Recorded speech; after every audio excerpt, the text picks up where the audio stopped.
Thank you so much for being here today. So we're going to start with just a simple question to get things off. So can you each briefly describe what you do, and basically what does an average Tuesday look like for you? Hello everyone. Nice to be back home for me. Really incredible to see how this program has grown and changed over the years, and very wonderful to see as well. To meet Martin in person, I've just met him online all through the program. So I'm the part of the first cohort of this program. During the pandemic, in the middle of the pandemic, where people like Martin and HDR UK thought it wise to come up with this concept, this idea, to really not just a tick box exercise as he mentioned, but to really take a tangible step and action to improve the representation of Black people like us in health data science, to make that contribution to unleash the talent that we currently have. So for me, a typical Tuesday is waking up, going to work, opening my laptop, and sitting in my desk at home, and working on the millions and billions of data, or rows of data, health data, and other kinds of data at University of Leeds. So I belong at University of Leeds, and I work in Leeds Institute for Data Analytics.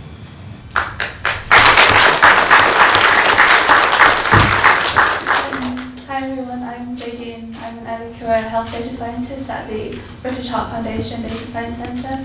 I've been here about 9 months now, which has flown by. I'm so grateful for the opportunities that the Black Internship Programme has led me to. So I did the Black Internship Programme about 2 years ago now, and I actually got my current role through the alumni network. So it was posted on the LinkedIn group is where I found it. So I guess the typical day in my role is quite varied, which I love because there's so much scope of work to do. So we work a lot with NHS patient data, and we work with researchers that want to use this data for their projects. And their projects has to have a cardiovascular focus. So we often curate their data for their specific needs, and sometimes do project scoping as well. And within the centre, there's other thematic areas that we support with. For example, we have the diabetes data science catalyst. So that's sort of exploring cardiovascular data and in the context of diabetes as well. So every week looks different. Hi, my name is George. Nice to meet everyone, and happy to be back home. I work with Public Health Scotland. I'm a public health information analyst, and it's great to be back again. I was part of the tech cohort with Favor last year, and it was quite nice. A typical day for me is I like to work out. I go to the gym probably. I wake up at 5 a.m., have a gym routine workout, and I come back home and I work. It's hybrid. I work sometimes from home, sometimes I work in the office. And this typical day is it's more. We're used to analyzing health trends. We audit and we check health boards within Scotland. So we make sure that the health services are improved along each health board. And this is quite satisfying because we try to improve health services for patients using patient data, age, gender, demographics, all these things, which is large data sets, which is anonymized and used to improve health services. Apart from that, we also have information requests. So it's not a boring job where I just sit by the screen all the time. No. That's part of the job, yes, but we also receive data from research fellows and prospective PhD students using this data to improve health from various places. And lastly, we also have forums whereby we get to talk to some of these patients who have benefited from this improvement in health services through the trends we use and we discuss. So basically, that's how my typical day is. Thank you.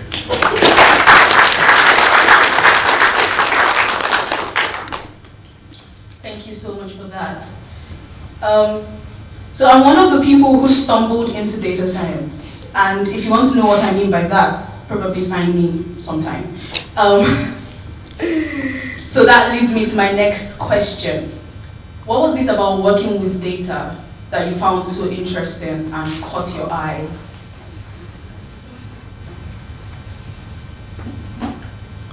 That's a good question, very well. For me, I have a background in medicine. I'm a medical doctor by background, my undergrad. And during the COVID-19, the pandemic, that was about 3-4 years ago, the backlash and the heat from the government, working too many hours in the clinic, we were told to form in a team whereby we use this data from the patients who were working on who were affected with COVID to analyze this data. That was new to me. I had no prior experience in data analysis. We had people to mentor us, to teach us how to use this data to look at trends, to improve our public health initiatives and policies to curtail this pandemic. So that was what engineered me and gave me that desire to pursue data and see how data can be used to improve healthcare globally, on a global scale. And from that was where I found the importance of data for me. And being a background from health, combining the two, I felt like I was being able to give back to the society, not just individually to individual patients, but on a large scale. And that was how I found data to be so perfect for me. Thank you. I'll come in quickly as well, just to be a bit different as well. He's from medicine, and most of you from one health background or another, but I came completely from a different background. I was originally trained as a marine biologist, and it's got to the peak where I was sequencing the fish, the DNA of a fish, of the brain of a fish in a lab in Japan. How cool can that be? So that was really, really interesting. But I felt that in the pursuit of happiness, that learning Python would make me the happiest person on earth. And don't ask me how that is going. So, but it's what made me in the middle of the pandemic come to the point of realization. I decided to switch and come into this area. And the HDR UK was really, this internship was really that turning point for me, because I was coming into this area, wasn't quite sure what to do, and then here comes the internship, and really, modeled me and made me to pivot perfectly well to the place where I needed to be now. And it also comes from the assumption, which is a growing trend, that all data is health data, right? So, the kind of data that we are going to be working on going forward, and even after this program, one way or another will meet, will be a health data in any way you look at it. So, so that's is to answer the question.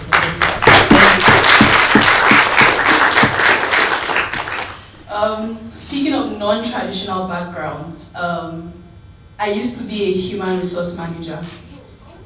Yeah, I know. There's a lot about me. Anyways. So my next question. People who are looking from the outside in might assume that as a data professional, all you do is sit in front of a laptop. But for people who are inside, we know that there's a lot of collaboration with both technical people and non-technical people. So my question is, how do you navigate that? How do you navigate collaborating with people who might understand Python speak and people who have no idea what Hello World is? So who wants to go first? I think it's a really good question, Faye. But I think there's an important distinction when communicating between non-technical and technical stakeholders, which I experience a lot in my role. For example, within my internal, within the centre, there's sort of non-technical staff members, and then other health data scientists, which I would talk differently with. So I think definitely not using jargon, like technical jargon, is important when you're talking to someone who's not necessarily got the same sort of background as you in that sense. Definitely making use of visualizations, I feel like is important when communicating findings to a non-technical audience. So those are the sort of main things that I sort of keep in mind when I'm tailoring communication stuff. Thank you so much, Aiden. It's true.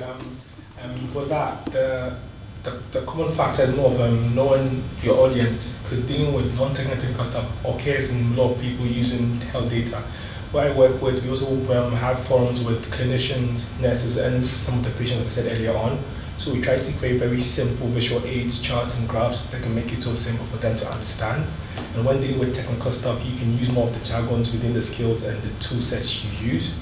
And you also have to make sure you have good feedback reports. Feedback is very integral in anything you do, because once you're able to talk to your stakeholders who don't understand the codes in R and the breakdowns and the statistical analysis you've done, the outcome, the product you've made, the visuals, that making them understand it. You need to get feedback from them to know that they've understood what's been given and the outcome. So I totally agree with Jaden. It's more of the visuals. That's one, visual aids, having progressive feedback reports after this forum to these talk to the stakeholders. That can go a long way for you to help bridge the gap between communicating with technical and non-technical staff. Thank you. Again, so you would find out that in my pursuit of happiness in learning Python,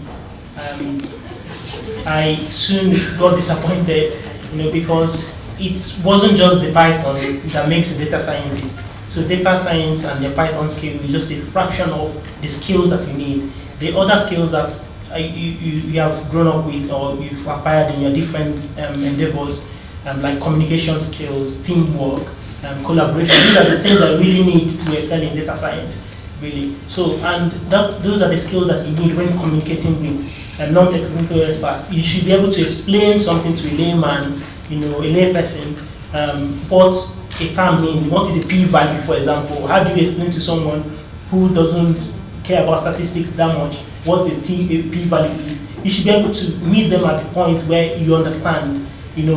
So when you have that skill, from your different background and bring it into data science, you then become able to, explore, you'll be able to grow, you're able to explain, things to lay people, and you take it from there. So data science basically is not just the skills in Python, but it's a range of other skills that you have.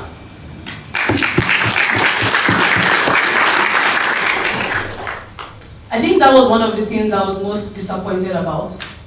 Because I had this grandiose idea that when I come with my fancy Python skills and I write a whole Python script, I just give it to the person and they'll see how great my Python is.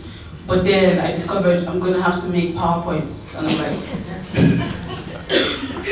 Anyways, so moving on. You all have said a lot. It seems like your roles involve a lot of things. And I'm curious, how do you balance all of this? Is work-life balance a possibility, or is it like the elusive North Star we're all still trying to attain? Yeah, so I'll come in again on this one. I think that's one interesting thing, sexy thing about data science as well, because it gives you the opportunity to, work from home, just like wake up in the morning, open my laptop, and that is it. And it saves some few minutes, or hour, depending on where you live to your work. That commuting time, you save that, you can get that time back to yourself, and use it to as George was talking in the beginning, use it to go to the gym. I recently started learning how to swim, for example, and that is because I'm able to work from home and have the flexibility of this kind of job that we're doing. I understand that not every profession is have that flexibility that we do have in this kind of job. So the job being in data science would in a way give you that work-life balance, but also take it easy as well, because when you have other activities going on for you, it's not just sitting down and writing code and trying to debug code and why is this code not working and trying to throw your laptop off the window. When getting time out to do other things, it has happened several times for me when I'm writing code, it's not working, but I just leave it and go do other things and come back, and I have new ideas, to improve the code written up. It could be any other thing. It's not just code. It could be any other thing. So having that work-life balance is, really imperative. That's true, and this type of flexibility working from home could also be elusive sometimes, because you think you have the freedom and you don't have a programmed, structured routine. I feel like sometimes if you're not disciplined, sometimes you may need that to be able to have a good work-life balance. Because when I started working in my new organization, for me, because of the change, working in the clinic with the doctor, and going to work every day, and switching to working from home, hybrid, being remote, if you're not being able to have that discipline, to able to tell yourself, you need to wake up at this time, you need to be able to get by your screen and do this and take some time off. You could lose the whole day without being productive. Fine, you can be trying to crack one code, as if you said, you just be behind it and you need to take some time out, but you also need to have a structured way out in your day, because it's going to help a lot. because you feel like you are not going to pick the car to pay transport to your workplace and all that. Yes, but what are you doing? You need to have a structured plan. I need you to be able to tell yourself that it's easier said, I know. For example, like even if you have a meeting online and you don't have to turn your camera on, you just literally just get up and just be in boxes and just turn on and you're online, hey, I'm there. But you need to be able to talk to yourself, and if you do that, you build this attitude, it's going to help you can have a great work-life balance. And I just feel like you need to have these at the back of your mind, even though it's quite very flexible. Thank you. I guess another thing to add that I find useful when like planning my day and sort of getting that work-life balance is, so my team sort of promotes the use of Monday.com, so that's a really sort of useful way that I can manage my tasks, ensuring that I'm sort of keeping to deadlines and that I'm not overextending to the end of the workday, so that sort of allows me to separate my work and get a life balance. Speaking of work-life balance, I think at the end of this event, you're all going to be able to write a biography on my life. I also used to be a chef, and I'm sure you can imagine how that is for work-life balance. So I'm very glad that, yeah. So now we're going to be turning our attention to your time on the Black Internship program. I'm sure that's very exciting for you guys, yeah? Okay, good. So, my first question, is there anything you wish you had done on your first day as an intern that you didn't do? This is a good question. When I was, reflecting on my time there, I think I really used my opportunity very well. I didn't think there's anything that I didn't do that I was supposed to do. So because the HDR UK Black Internship Program has so much opportunity, so many things, there's so much resources. So I was really open-minded, wanted to get used to all the resources that are there. For example, understanding my host organization at that time was University of Cambridge, working on a new statistical idea, Mendelian randomization using UK biobank data. That was really fascinating. I just wanted to focus on put my mind in there. So that really took all my energy and time and focus. And then the technical challenge as well that is happening, that was also very important for me to engage in. And there is also a mentorship program. I'm not sure if it's still there now. It's still there. So which we have mentors. I even developed relationship with the mentor beyond the internship, helping me to review my CV, review my essays, if I'm applying for a job, etc. And that has been really good. So I would say the program, I couldn't find something that I, didn't really use well, because I completely, absorb all the information and use the time in my program very well. So thank you.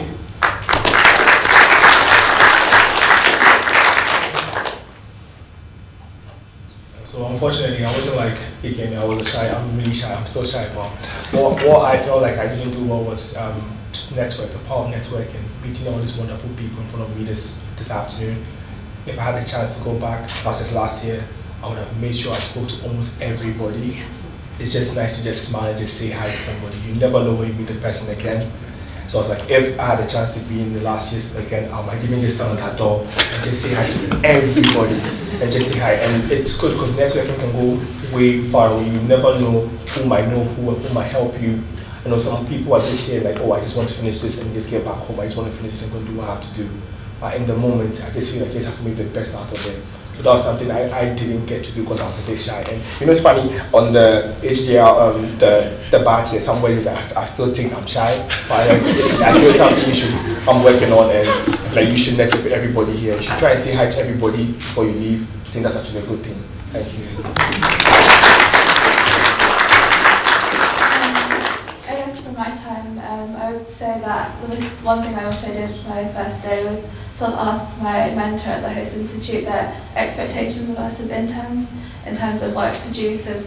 Although she was like very reassuring and I learned a lot, sometimes I felt like maybe I wasn't doing enough. So I think definitely to have a plan set for your 8 weeks at the beginning if you can, that will sort of reassure you that you're doing what you're sort of meant to do and you can get as most out of the internship as possible.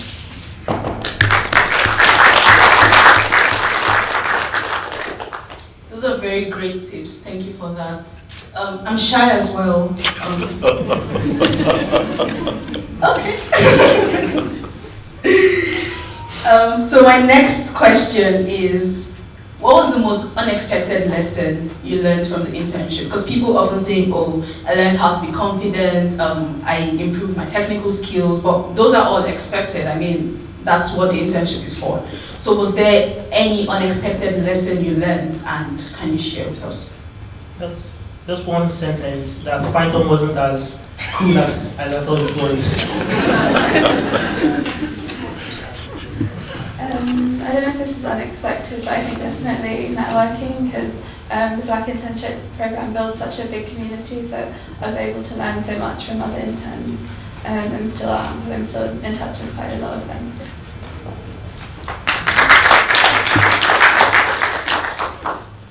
I think my unexpected lesson was the fact that you can never finish knowing a programming language, because I think at the beginning I had the plan to learn everything there is to know about Python and everything there is to know about R, but I failed at that. I think now sometimes I Google, oh, how do you merge tables in pandas? And yeah,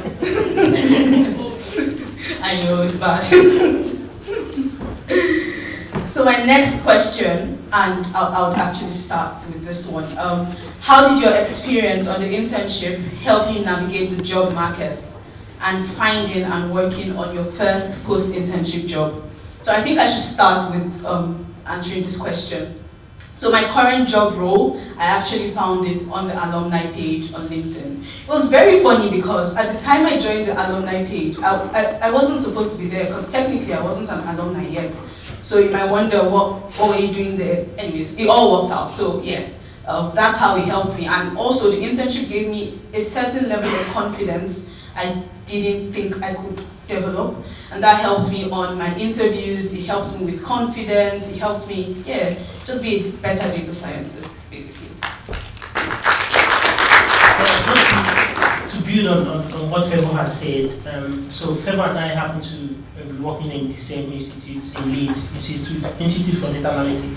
So just the same story, while we were in this program, it was advertised that Leeds was recruiting for something, data science development program, and I applied, and at the back of this program, I went to continue working at Leeds, and I'm still there 3 years later.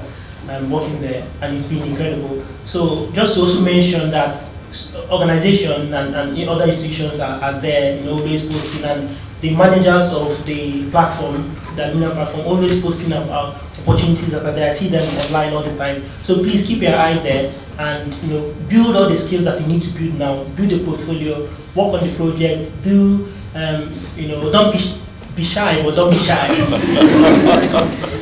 With applying for stuff, the opportunity you have now, really make good use of this opportunity, because you're working in real life health data project.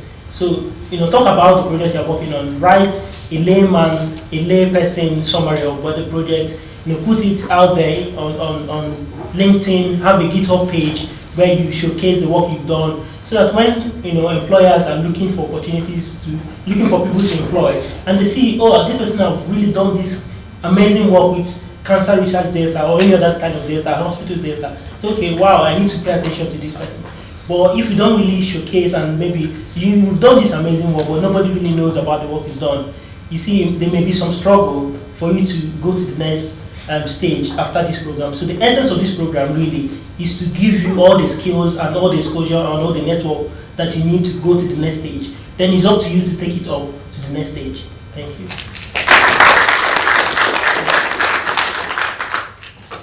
I can't agree more with him. And for me, I had the reverse story. I was in a full-time job in England as a clinical data coordinator when I got the email that I've been offered an opportunity to be a Black intern. And guess what? I quit my job to be an intern. Wow. An intern for 8 weeks with no possibility of the outcome, get to a permanent job. I felt the need because it was my desire to work with health data research, and it was something that's going to propel me. But it was something I did. I know a lot of people here wouldn't do that because, like, you have a full-time job. Are you going to quit to an internship? Are you mad? But I did that and it changed my level of thinking, the skill set I was able to accrue from University of Edinburgh, and the number of employers that came chasing me, just wanting to know what project I did and how important the project was. All of you sitting here are very special people. As Martin said, more than 1,600 people applied, but you were the ones chosen here. This internship program is very, very essential, and I need you to take it very seriously. There are a lot of group works, technical stuff, and I won't lie to you, my group members, some of them were very hardworking, some were very lazy. Eva was my group member on my team, and she was always asking about, hey George, have you finished your thing? Have you done this? It's like you need to be on top of your game. It's group work, but you need to do your best as an individual, because these skills will go a long way. My CV has a lot of stuff, but they just get with it. You're just interested in the internship for 8 weeks. So all I'll tell you is, once you are here, you should take this very seriously. It's going to help you and can change your career forever. Thank you.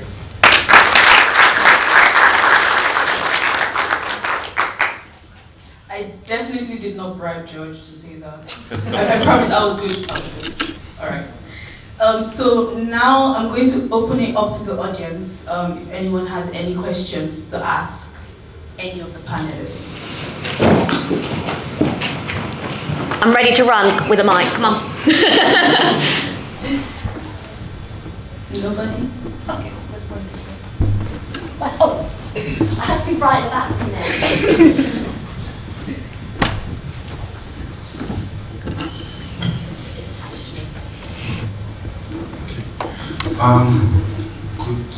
Good afternoon.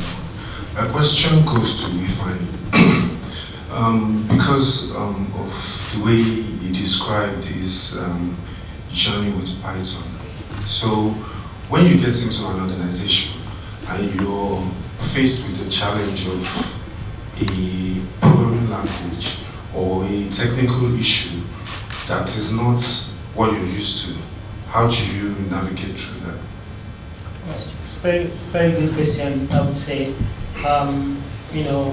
I think we are all pushing the boundary. As we agreed here, most of us are not traditionally held data scientists, but this has given us the opportunity to come in. So there is a learning curve. We've come into here, and we have the mindset that at the end of these 8 weeks, we really need to have something tangible to show.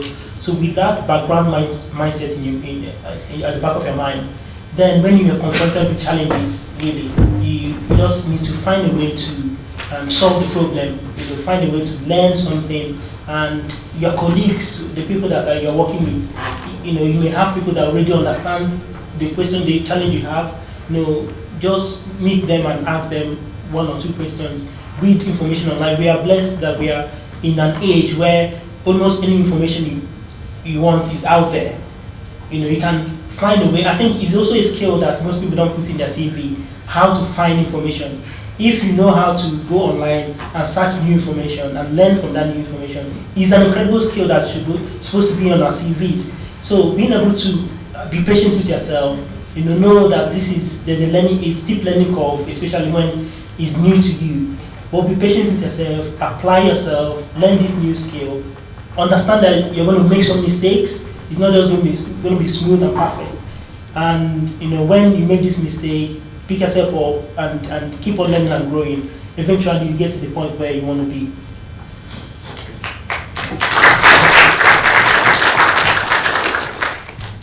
I definitely agree with that. I spent the first week or 2 of my internship learning how to use R Shiny. So definitely don't give yourself the stress of thinking you have to be an advanced professional right off the bat. I think there's another question.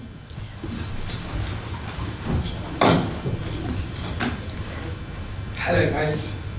Sorry, I don't know. Hi, my question is for George. So from your bio, you said that you trained as a medical doctor. My question is there a way to combine your clinical practice with work in health data? What do you think is the best way to do so, or is it actually a possibility? Thank you very much. Very good question. As he was saying, data is health data, and if you are a clinician or background in medicine and you've been exposed to health data science, there's no barrier. It's actually an ease and it's a fuse because you have a deeper understanding. You understand, I don't want to use any big jargon, but you understand what the enzymes do, what hormones do, and you can have a better interpretation to stakeholders than someone who just has a mathematical background or a statistical background. So for me, you shouldn't see that as a hindrance. It's more of an edge for you, it's an advantage.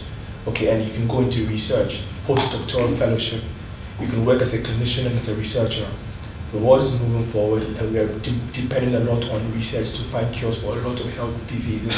So for me, being a clinician is an advantage and you should use it as a tool to drive through your health data experience. Thank you.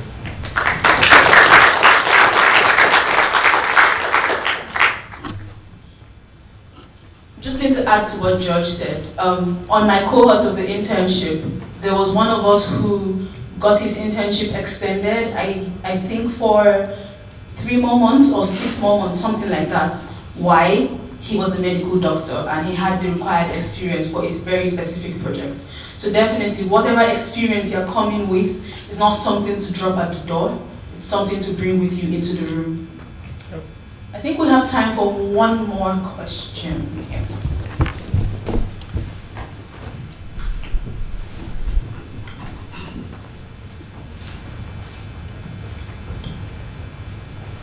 Hi. This is a question for all of you guys. Just out of curiosity, did you guys pick the first company that you applied for, or did you have to do some trials and tribulations? I think I can answer that. So it worked really well in my favor, and I'll explain. So during my internship, I was in Plymouth, and if you know anything about the geography of the UK, Plymouth is like, I call it the last town before the sea. So it's it's really at the end of nowhere. If you're from Plymouth here, I'm sorry, I didn't say that. Yeah. So when I was applying, I was like, okay, so I'm going to say I want a remote internship. I had very specific rules. And as I was submitting my application, I was like, well, they're probably not going to pick me because my rules are too specific. But then I got picked for an interview by the one organization that required a remote intern and basically ticked all my boxes. So yeah, there was no trials and tribulations for me. It was straight off. And yeah, it was a very good decision. Yeah. Okay. All right. So I have one last question, and this question is for Jadine. So, in the field of data, not just data science, there are less than 30% females.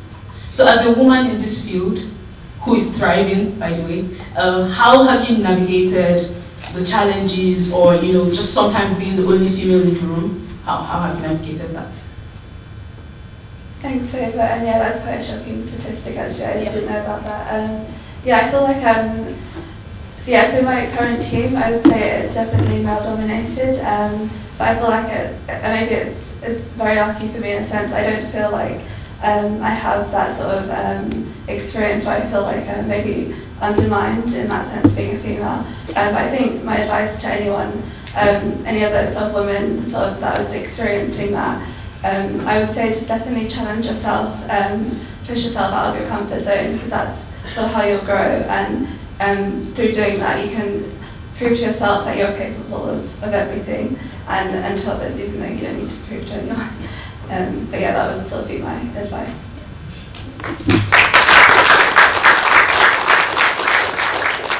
Thank you for that, and I'll just add to that. So growing up, something my mom used to tell me is, if not you, then who?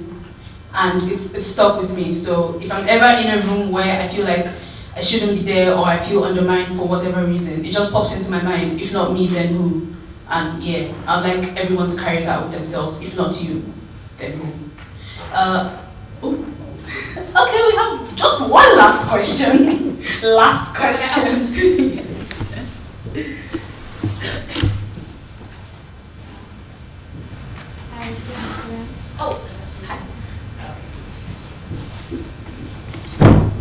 Hi, good afternoon. I have a question. My question is, have either of you ever felt at a point where you get very overwhelmed by some of these activities on what to choose from. I understand prioritizing workload, yeah, but you just get overwhelmed and you're like, it's just a lot. I'm dealing with it. How do you cope with that? Once again, I think I should start with this. So there's a while back, I used to get burnt out very easily, right? Because I would say, oh, I want to do everything, I want to be involved in everything, I want to put myself out there, I want to be, yeah. So I discovered I was getting burnt out really quickly. And so what I did was to incorporate lazy days into my schedule. So now, every so often, I have what I call a lazy day. So what I'll do is, I just wake up. Most times I won't turn on my phone or wake up and do absolutely nothing throughout the day. If I get out of bed, that's a miracle. Lazy days. And it sounds very weird. It sounds like it shouldn't work, but it actually does work. It helps you take your mind off whatever you think is so important and is making you run crazy. That's how I navigate stuff. I have lazy days. It's as simple as that. If I know. Alright, I would say it's a difficult one because this is a real life situation where we have so many things. You also want to succeed, right? You want to be seen as you are doing something, and not just doing something, but you're pushing the boundary. And it takes time, it takes effort. You need to put your energy and strength in achieving all these things.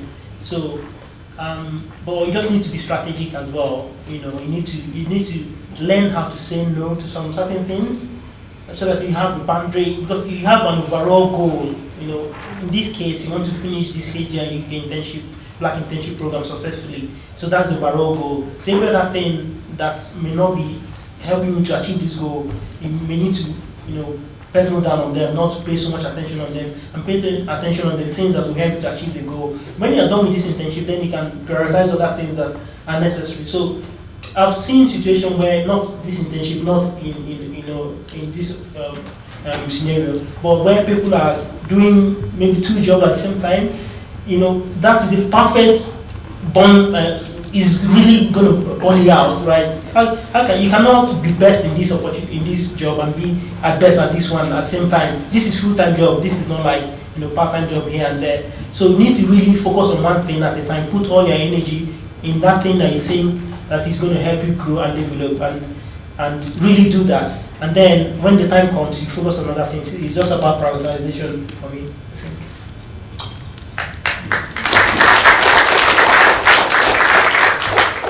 Thank you so much. Thank you guys for agreeing to be on this panel with me.